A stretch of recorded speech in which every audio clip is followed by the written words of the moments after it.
자, 정봉기 교수님. 예.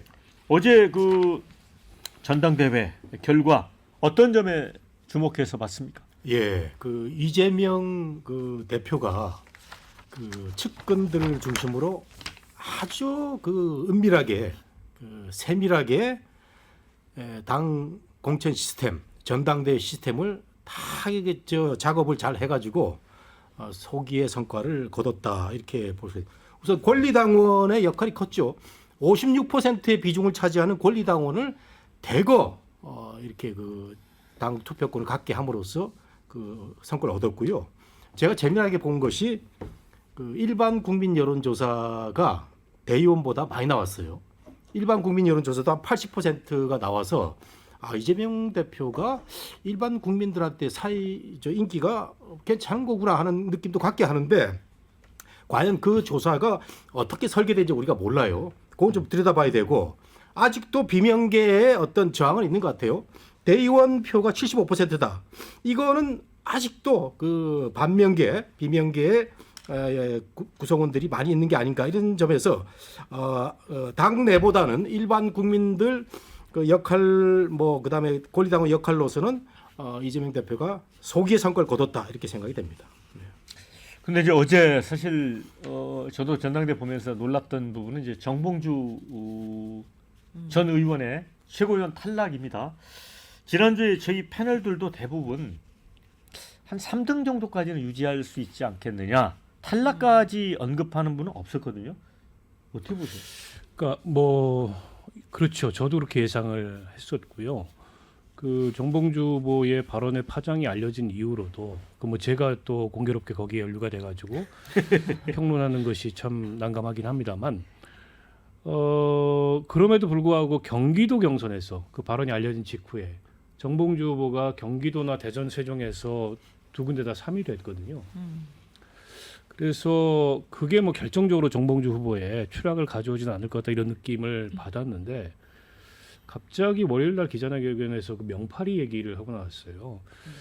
그게 본인 나름의 승부수였던 것 같긴 한데 그 승부수가 약이 되기보다는 좀 독이 된 게 아닌가 싶어요. 논란이 계속 커지면서 그러니까 여론조사가 이제 30%로 비중이 이 권리당원 다음으로 높은데 여론조사를 겨냥한 전략적인 어떤 포지셔닝을 한 거 아니냐. 기왕 논란이 확산된 김에 이런 이제 의견들이 있었는데 근데 여론조사가 다른 그 최고위원 후보들 득표나 당대표 득표를 보더라도 당원 권리당원 분포가 크게 다르지 않았어요.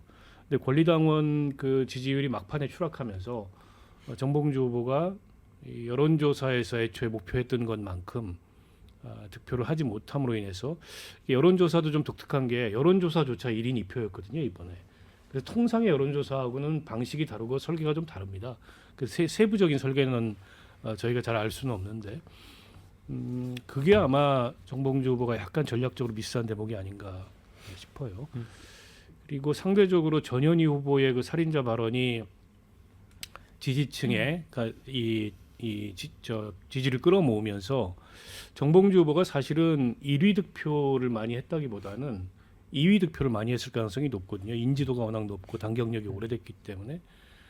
근데 그 2위 선호표가 다른 데로 이동한 게 아닌가. 아마 전현희 후보 쪽으로 대거 이동한 결과가 마지막에 이런 결과로 나오지 않았나 싶습니다. 어쨌든 이제 결과적으로 보면 정봉주 후보가 오판했을 가능성 이게 제기됩니다. 댓글도 보면 그런 판단력으로 이제 정봉주 이제 정치 그만둬라 이런 댓글을 올려주신 분도 있거든요. 호준석 대변인은 어떻게 봅니까? 저는 정봉주 그 전 의원은 정치를 그만두셔도 될 것 같다. 꼭 그렇게 한국 정치계에 필요한 자산은 아니라고 저는 개인적으로 생각하고요. 다만 이번 전당대 과정에서의 이런 모습들은 저는 좀 무섭다라는 생각이 들었습니다. 85%라는 것도 전례가 없었던 일이고 85% 받는 정당 한 사람이 지지받는 정당을 민주주의 정당이라고 할 수 있는 건지 왜냐하면 우리 역사에도 없었던 일이거든요. 그리고 김대중 전 대통령 이후 첫 민주당 계열에서의 연임이라고 하는데 제가 그 새정치국민회의 95년 창당할 때 그때 제가 출입기자였거든요. 근데 이제 그 연임될 때는 김대중 총재가 연임됐을 그 98년은 그때 이제 대선 직전이에요. 그러니까 뭐 사실 어떤 불가피하게 어떤 다른 선택의 여지가 없이 연임이 되는 그런 좀 이례적인 경우였고 이것도 처음 있는 일이란 말입니다. 그런데다 이제 전당대회 과정에서 조금이라도 자신과 이제 반대되는 목소리를 낸 사람은 2등이었다가 이제 그 떨어질 정도로 아예 5등 안에도 못 들 정도로 이렇게 되고 그리고 이제 본인이 이렇게 옆자리에 앉혀가지고 좀 표 달라라고 해가지고 이제 그분이 수석 최고위원이 됐는데 과연 그러면 거의 자신의 정치적인 아버지나 다름없는 그 대표한테 때로는 합리적인 반대나 쓴소리나 뭐 대안제시나 그런 걸 과연 할 수가 있을까? 그분이 수석 최고위원이 그런 모습들을 봤을 때 정말 걱정이 된다. 우리나라의 제1당인데라는 그런 생각이 우려가 많이 들었습니다. 장현주 부위원장은 네. 지금 뭐 댓글에 보면 민주당의 집단지성 정말 무섭다라는 의견이 있거든요. 네. 또 동시에 살인자 한마디에 6등에서 2등으로 정말 무시무시하다, 대단하다. 이게 이제 칭찬인지 아닌지는 잘 모르겠는데 어떻게 보셨어요? 일단 사실 최고위원 선거 결과는 대부분 예측을 잘 못하신 것 같아요. 저도 사실은 정봉주 후보가 탈락할 거다라는 부분은 크게 예측하지는 못했던 것 같아요. 아무래도 이런 뭐 발언 논란, 특히 이제 명팔이 관련된 논란 자체가 전당대 거의 막바지에 이루어진 것이었기 때문에 만약에 이게 초반이었다라고 한다면 전당대 판을 흔들 수 있었겠지만 그렇지만 이제 막바지에 나온 논란이었기 때문에 대세를 뒤집기는 어렵지 않겠냐라는 분석들이 많았던 것도 사실이거든요. 그런데 사실 뭐 아까 이제 댓글에 집단지성이라는 말이 나왔는데 당내에서는 그렇게 봐야 될 것 같습니다. 일단 당원들과 그리고 대의원들 그리고 일반 여론이 결국에는 선택을 한 것이고 그 결과가 뭐 아무리 시간적으로 짧은 기간이었지만 이 발언에 대해서 반응이 분명히 나온 것으로 봐야 될 것 같고요. 그런데 사실 뭐 단순히 뭐 이재명 대표를 뭐 뒷담화한 것 아니냐 이런 차원을 넘어서서 명팔이라는 단어가 나오면서 명팔이를 척결한다. 이렇게 되면서 이게 좀 전당대회 국면에서 분열의 언어가 되었던 점 이건 좀 문제가 될 것 같아요. 왜냐하면 그럼 명팔이가 누구냐라는 말에는 또 즉답을 또 피하시더라고요. 그런 얘기는 그럼 도대체 당내에서 명팔이는 누구고 누구는 명팔이가 아니고 누구는 건강한 친명이고 누구는 비건강한 뭐 비명이고 뭐 이상하잖아요. 그러니까 이거 자체가 분열의 언어였고 누가 그러면 명팔인지 아닌지 서로 간에 이걸 확인해야 되는 그런 또 과제가 남는 듯한 그런 이야기들이었기 때문에 전당대회 과정에서 솔직히 어울리지 않은 이야기였고 이런 이야기 자체가 당원들에게는 또 많이 동요가 됐던 것도 분명한 것 같습니다. 그러니까 그게 이렇게 또 단기간에 득표로 반영이 돼서 또 한 분은 탈락하시고 또 전현희 의원은 또 2위로 또 이제 최고위원 되시는 이런 모습을 본 건데 뭐 당원들의 선택이고 또 이제 많은 유권자들의 선택이었으니까 이 선택의 결과를 보면서 당 내에서 또 받아들일 건 받아들이고 이걸 교훈 삼아서 어떻게 하나로 가서 우리가 또 민주당이 유능한 모습을 보여드릴 수 있을지 이런 거 고민할 때라고 생각합니다. 자, 저희 실시간 유튜브로 지켜보시는 분들이 다양한 의견을 주셨습니다. 자, 민주당의 응집력은 최고입니다. 이런 의견 주셨고 당원 중심 정당 명시하고 기본사의 뼈대도 확실하게 세웠죠. 이런 의견이요. 반면에 공산당으로 가는 건가요? 이런 의견도 있고요. 이재명과 찐명 최고위원의 조합이네. 이런 의견이 있습니다. 또 동시에 숨은 수박들 등골이 오싹하겠다. 1등 하던 사람도 아웃되는 걸 보니 이런 의견도 있습니다. 이현주도 뒷심 대단. 정봉주 덕 확실히 본 것 같다. 이런 분석도 해주셨습니다. 김민석 날개 달았다. 수석 최고로 제 역할 단단히 하길. 이런 기대감도 표해주셨습니다. 자, 어쨌든 이제 이재명 대표 입장에서는 뭐 조국 대표는 그래도 99.9% 올려주셨 기록했다고 거기에 비하면 못 미친다는 댓글도 올려주셨는데 어쨌든 이재명 대표가 이기 체제에서 확실하게 자신의 이제 주도권을 행사할 수 있는 방향으로 당을 끌고 갈 수 있는 기반을 마련했습니다. 그런데 당내 이제 우려의 목소리 조금 나옵니다. 우상호 전 의원은 당은 장악됐지만 그게 이재명 대표의 대선 가도에 과연 도움이 될 것 같지는 않다. 대선 싸움은 중도의 싸움인데 강성 지지층에 갇혀버리게 된 건 아닌지 돌아봐야 된다. 이런 얘기를 했습니다. 그런데 이 대표는 이제 비서실장의 이해식 의원, 수석 대변인의 조승래 의원을 임명했는데 뭐 친명색채가 옅은 탕평 인선부터 내놨다는 평가입니다. 그런데 또 이제 이 대표가 넘어야 할 산들이 많은데 특히 이제 사법 리스크 문제죠. 현재 7개 사건으로 4개 재판을 받고 있습니다. 오는 10월 선거법 위반 위증교사 혐의에 대한 1심 판결 지금 예고된 상황이고요. 그래서 이 대표와 주변 인사들은 이제 무죄를 확신하고 있습니다. 그러나 이제 유죄 판결이 나온다면 각각 100만 원 이상 선거법 위반의 경우에 또 금고형 이상 위증교사 관련해서 확정 판결을 받으면 5년간 피선거권이 박탈이 됩니다. 그런데 또 이제 친명계는 1심 유죄가 나오더라도 차기 대선까지 대법원 판결이 나오기는 어렵지 않겠느냐 이렇게 얘기를 하고 있습니다만은 여론이라고 하는 게 또 여기 어떻게 반응할지 또 이번에 김경수 지사 복권되면서 당내 도전자들의 움직임도 있고 이런 부분은 어떻게들 관측을 하십니까? 호준석 대변인. 우선 그 이해식 비서실장 인선에 대해서는 전 조금 유감인데요. 왜냐하면 며칠 전에 수석 대변인으로서 김경수 전 지사 복권에 대해서 이런 말씀하셨습니다. 저는 귀를 의심했는데요. 법정이 진실을 외면했다라고 하셨고요. 억울한 옥고를 치렀다라고 공식 논평에 썼습니다. 대한민국의 사법 체계를 전면 부정하는 것이지 않습니까? 저는 진짜 이게 진짜 맞나 다시 한번 봤거든요. 근데 이분이 비서실장 인선됐다는 건 전 굉장히 의외이고 또 좀 유감입니다. 그다음에 이제 그 판결 관련해서는 우리가 이화영 전 부지사 그 판결 나올 때 사실 나오는지도 몰랐거든요.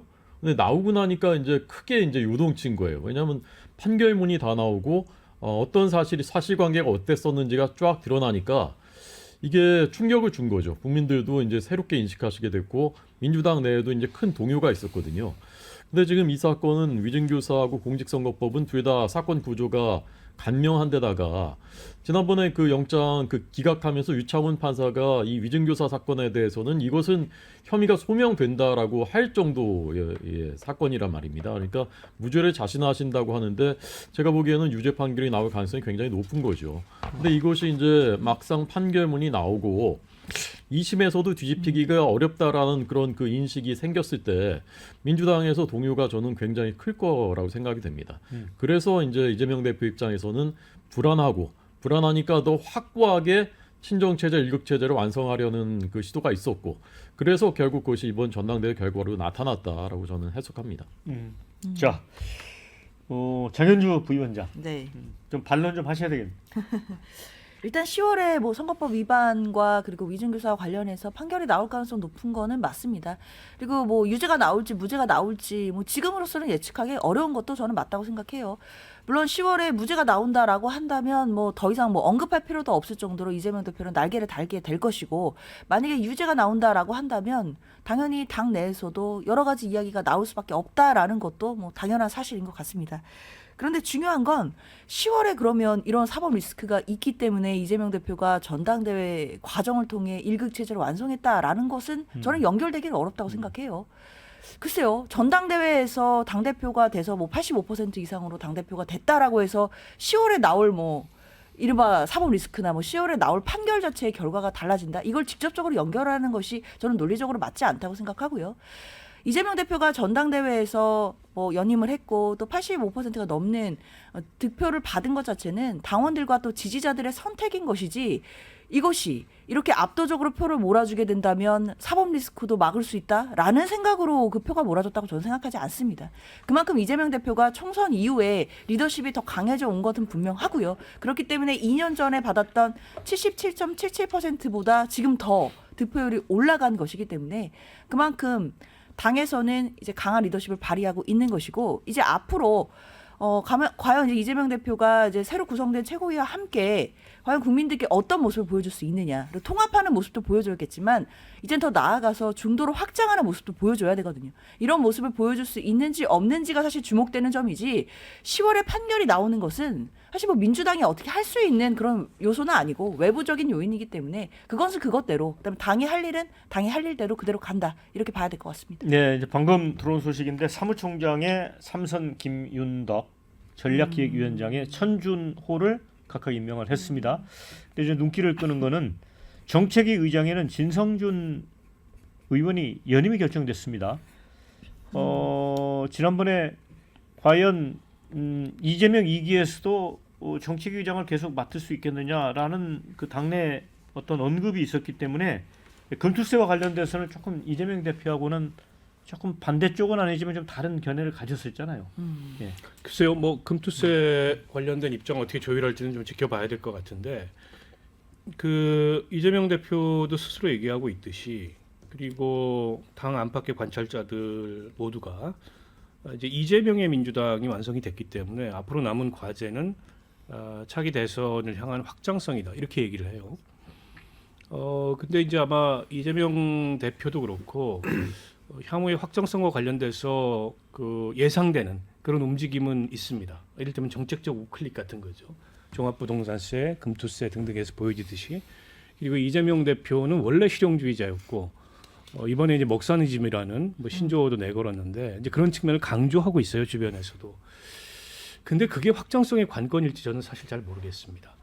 그러니까 지금 어떻게 보면 그 정치 의제에 있어서는 강하게 이 여당과 혹은 대통령과 대립을 하고 민생이나 경제 영역에 있어서는 뭔가 이게 성과를 내는 방식으로 이재명 대표 2기 체제를 운영하겠다 이런 생각을 하는 것 같은데 저는 그게 별로 분리되지 않는다고 보고요. 확장성이라는 관점에서 보면 오히려 지금처럼 뭐 계속 그 한쪽은 일방적으로 법안을 통과시키고 한쪽은 계속 거부권 행사하는 이게 국민들한테 주는 피로감이 굉장히 강하고 그리고 여당도 책임이 있지만 동시에 이제 야당도 책임이 있다 이런 목소리가 나오고 있지 않습니까?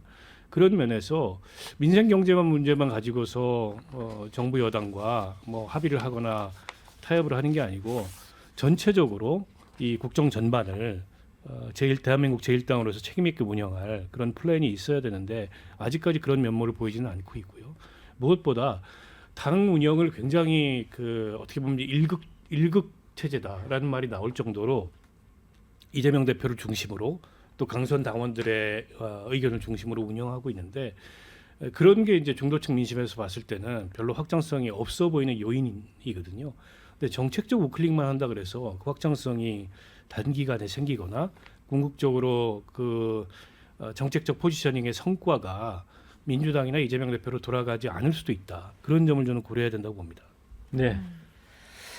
근데 어쨌든 그 이재명 대표가 어제 이제 수락 연설문에서도 그런 얘기를 했었잖아요. 그 박정희 대통령의 경부고속도로, 김대중 대통령의 IT 정보화 고속도로, 그리고 이제 자신은 에너지 고속도로 이 얘기를 했습니다. 굉장히 실용적인 면모를 보여줬고 실제로 이제 영수회담 또 여당 대표와의 회담도 제안을 했습니다. 그리고 최상병 제3자 특검에 대해서도 굉장히 열린 입장을 보여줬거든요. 그러니까 이재명 대표가 지지층도 고려하고 있지만 중도 쪽에 많이 구애하는 그런 모습이에요. 이게 어떻게 보세요, 이걸?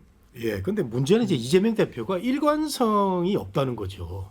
지난번 대선 때도 이재명 대표가 그 구미에 있는 경부고속도로 기념탑 가서 그 여러 가지 행사를 많이 했는데 그 자기 진영으로 비판이 오니까 갑자기 또 박정희 대통령 욕을 하고 뭐 이런 게 있었어요. 이게 일관성이 없다는 게 이재명 대표의 약점인데 이제 대표가 됐으니까 정말 일관성을 가지고 윤석열 정부가 잘 못하는 것에 대한 여러 가지 그 정책 대안을 내놓고 제대로 해야 됩니다. 제대로 해야 되는데 저는 이게 참 또 그 문제가 있는 게 아까 그 개딸들을 집단지성이라고 많이들 표현하셨는데 저는 집단지성은 아닌 것 같고 어떤 광기 어린 팬덤 현상이 나타난 게 아닌가. 그래서 이게 결국은 이재명 대표로 하여금 중도 진영을 향한 어떤 모습을 취하지 못하게 하는 거거든요. 이게 딜레마입니다. 그리고 본인이 이 9월 10월에 있을 사법 리스크 때문에 윤석열 정부의 실정에 대해서 제대로 본인이 어떻게 하지도 못했습니다. 그런데 제가 그 이재명 정부와 민주당한테 하나 조언을 드린다면요.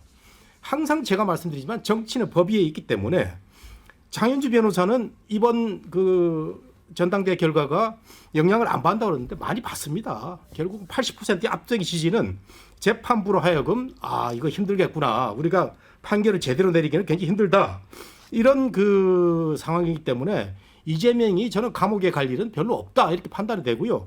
감옥에 가면요. 아까 집단지성으로 표현되는 개딸들의 밀란이 일어날 가능성이 있기 때문에 과감하게 자신 있게 그 정치를 하면 되는 거예요. 이런 점에서 이재명 대표가 아쉽다는 건데 저는 일관성 있는 정말 윤석열 정부가 실정을 한다면은 그걸 뒷받침할 수 있는 이런 걸 보여주길 바라는데 지금 이제 채특검은 좋아요. 근데 지역구를 활성화한다? 이거는 노무현이나 오세훈 정치가 해왔던 그 정치 개혁을 반대하는 이런 모습이기 때문에 이런 점도 조금 더 저는 한번 생각해봐야 된다 이런 생각이 듭니다. 네. 이 부분은 우리 장현주 변호사가 조금 반론할 수 있는 기회를 드리겠습니다. 글쎄요, 뭐 막 광기까지 이제 나와가지고 그래서 이건 보시는 분들에 따라 또 해석은 다를 것 같다라는 생각은 듭니다. 그런데 중요한 건 뭐 민주당에서는 지금까지 계속해서 뭐 이재명 대표뿐만이 아니라 계속해서 방향이 당원들의 권한을 넓혀오는 방향으로 당이 계속해서 어떤 정책이라든지 그리고 당내 당원 단계를 바꿔온 것도 사실이거든요. 그만큼 지금 당원들이 뭐 250만 당원이다 이런 말까지 지금 하는 시대이기 때문에 당원들이 주인인 정당이 돼야 된다라는 점에서는 사실상 대부분 의견들이 일치하시는 것 같고 다만 그 과정에서 이제 소수의 좀 강경한 목소리들이 너무 또 과하게 표집돼서 과하게 반영되는 것 아니냐라는 우려도 분명히 있는 것 같습니다. 그러니까 그런 우려에 대해서도 당이 어떻게 걸러 나가고 그리고 이 당신과 민심을 조화롭게 가져갈 수 있는지 이런 부분에 대해서 고민하고 있다라는 점도 반드시 말씀드려야겠습니다. 글쎄요. 저는 뭐 그 정당이 전당대회를 통해서 그 지도부를 선출하는 행위는 정당 밖에서 일반적 기준을 가지고 평가하기 어렵습니다. 그 정당 나름의 고유한 어떤 정치 문화가 있고 또 당의 성격이 있기 때문에. 근데 이번에 보면 그 권리당원들의 참여 비중을 굉장히 높였잖아요. 56%로 높였는데 투표율은 과거에 비해서 오히려 떨어졌어요. 그러니까 지금 민주당 내부의 권리당원들의 목소리가 높아지고 있지만 그게 권리당원 전체의 목소리라기보다는 강경한 일부의 목소리가 높아지는 것일 수 있다. 그 점을 저는 민주당이 좀 유념해야 된다고 생각을 하고 아까 이제 뭐 집단 지성 이런 얘기가 나왔는데 그러니까 집단 지성이라는 것의 전제는 균형입니다. 거기서 어떤 경쟁과 또 견제와 상호 간의 어떤 토론과 이런 걸 통해서 얻어지는 어떤 균형점을 우리가 집단지성이라고 부르는데 지금 민주당 내부에 이번에 전당대회 결과를 낳은 이제 그런 흐름이 과연 집단지성일까에 대해서는 저도 좀 회의적이고요. 그러니까 이게 무엇보다 중간층이나 중도층으로 확장해 나가야 되는 향후의 정치적 과제를 봤을 때 이재명 대표 입장에서 봤을 때 상당한 괴리가 있다는 겁니다. 당 밖의 민심하고 당 안에 이런 당심하고 그 괴리를 어떻게 메울 거냐 이게 이제 관건일 것 같은데 때문에 아마 1기 이재명 대표 체제하고 2기 이재명 대표 체제에서의 리더십 성격이 좀 달라야 될 거다 그렇게 네. 생각합니다.